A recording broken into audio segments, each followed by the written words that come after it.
Ce 5 décembre, Jean-Claude Camus était l'invité de Jordan Deluxe dans l'émission Chez Jordan sur C8. Une date symbolique puisque Johnny Hallyday, qu'il produisait alors, est décédé un 5 décembre il y a 6 ans. Sa présence dans l'émission a été l'occasion pour l'animateur de poser des questions sur la vie privée de Johnny Hallyday, bien connu de son ancien producteur. La mort de Johnny Hallyday a provoqué une véritable guerre au sein de la famille. J'ai appris il y a quelques jours que tu aurais rédigé un testament nous déshéritant totalement David et moi. Tant de questions sans réponse. Toutes ces fois où on a dû se cacher pour se voir et s'appeler. Il m'est encore insupportable de ne pas avoir pu te dire au revoir papa. Le sais-tu au moins ? Avait écrit Laura Smet. Quant à David Hallyday, il a récemment déploré au micro de France Inter « On m'a volé sa mort ».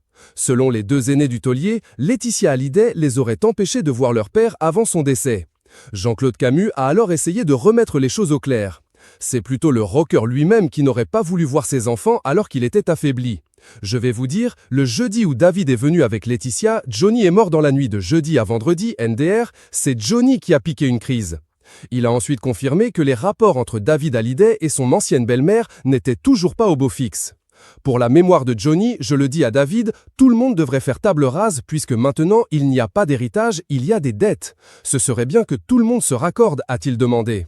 Et de concéder, Johnny a sans doute été maladroit de ne pas les informer de ce qu'il voulait faire pour mettre ses deux petites à l'abri. En tout cas, Laetitia fait beaucoup pour que sa mémoire soit prolongée.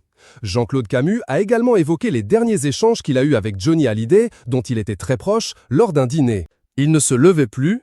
Il était dans un état apocalyptique, confie le producteur.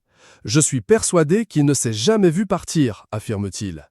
La dernière phrase qu'il avait prononcée à son ancien producteur était incroyablement banale. T'as une tâche.